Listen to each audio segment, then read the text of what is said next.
注意看这个女人，她踩着高跟走过喧嚣的走廊，进入房间后，一脚踩在床单上，修长的美腿完美展现男人面前。望着女人，男人露出了邪恶的笑容。女人爬到男人面前，男人紧闭双眼，一脸享受。女人以极快的速度绑住了男人的双手，并蒙上他的眼睛。男人只觉得这种玩法刺激无比，忍不住伸出舌头。可下一秒，女人就用她那修长的小腿死死压住男人的脖子。男人慌了，还没等他反应过来，女人就用刀割断了男人的3处动脉。恐惧充斥了男人的内心，他将在流血中慢慢死去。不是说牡丹花下死，做鬼也风流吗？次日，警方赶到案发现场，发现死者的手脚加上脖子上共有3处动脉被割断，3刀致命。如此相熟的作案手法，连验尸医生都自叹不如。负责这起案件侦办的是刑警老金，他通过调查得知，死者是一名德高望重的医生。紧接着，第2起命案很快发生了，死者同样被割断动脉，喷血而死，而且都是医生。更巧的是，他们来自同一家医院。敏锐的老金意识到，这可能是仇杀，凶手极有可能是同一个人。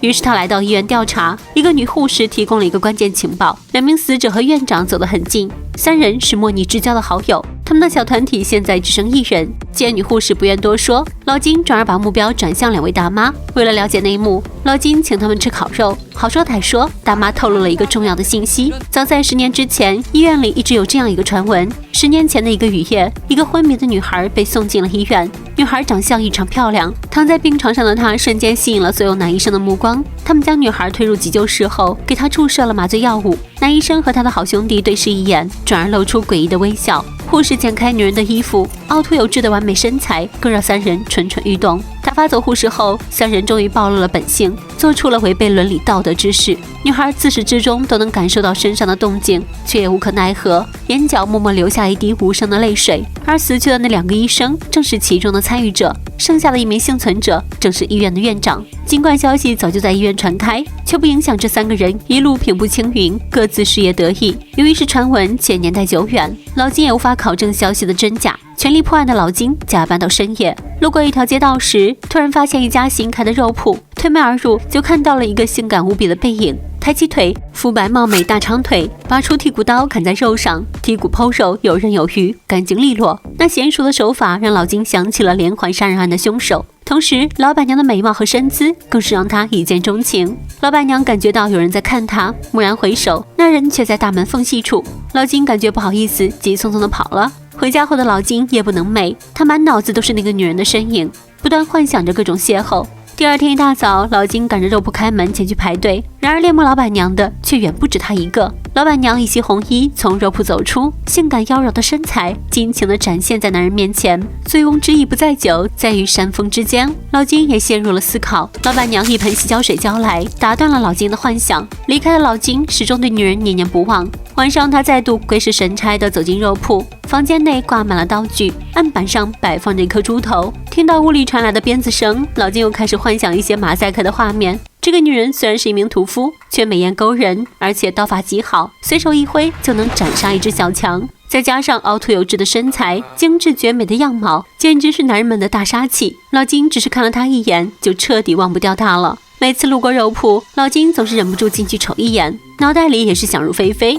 直到老板娘的出现，才打断了老金的歪歪。为了掩盖自己的目的，老金假装要买颗猪头。望着猪头，老金很是惆怅。现在案子还没有破，自己就整天想这些乱七八糟的。思考再三的他，还是决定将精力投到案子里。他找到院长，试探性的提起10年前的那个传闻，但院长对于传闻一事概不承认，直接赶走了老金。目前凶手很有可能会再次作案，院长的安全至关重要。老金带着助手一路跟踪院长，进入一家高级夜店。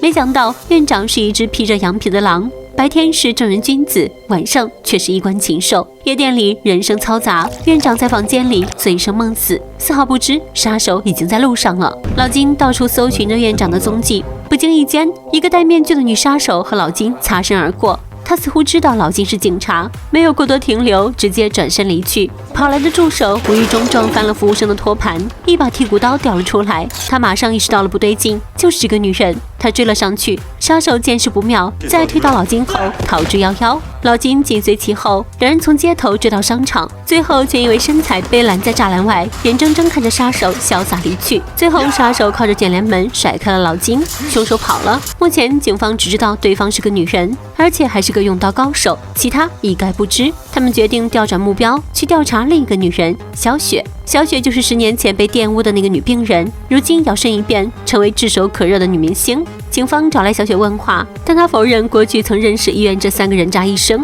并对被侵犯的事件一概不知。难道凶手不是她？老金一无所获，只能放走了她。上次凶手仓皇逃走，无意中将刀具遗落在了夜店里。老金决定从小刀入手，他拿着刀来到刀具店辨认，可卖刀的老板纷纷表示没有卖，这让老金再次陷入了困境。晚上，老板娘的店铺迎来了一位老奶奶。老奶奶反复跟老板娘强调，里脊肉的新鲜度很重要，要赶快割下来吃掉。这句话就是在提醒老板娘尽快动手。老奶奶走后，一个女人正在坐着引体向上，面前贴着医院3个人渣的照片，其中2张已经被打上了大大的红叉，只有那位人面兽心的院长还完好无损。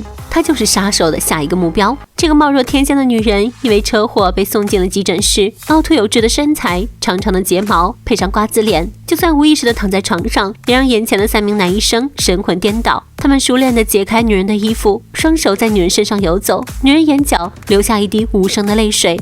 院长猛然醒来，原来刚才那一幕是他不堪的过往。第2天做手术时，眼前的病人瞬间变成多年前的那张脸，也许是内心有鬼，院长鬼使神差地吻了上去。下班后，院长遭到了袭击，在女杀手袭击他的同时，他也用刀将凶手大腿刺伤。老金几人急忙赶到医院，此时的院长昏迷不醒，显然是受了很重的伤，而且现场还遗留了杀手的凶器。为了尽快破案，老金再次拿着凶器找到了刀具店。老板告诉他，这种刀是专门用来开肋排的，除了肉店以外，其他地方几乎不会用到。看着这把刀，老金的眼前再次浮现了老板娘的身影。为了验明真凶，他再次找到了老板娘，试探性的提起2件凶杀案。老板娘依旧面不改色，老金却无意间看到了墙上的剔骨刀，和夜店里发现的那把一模一样。娴熟的手法，曼妙的身材，让老金不得不怀疑凶手正是老板娘。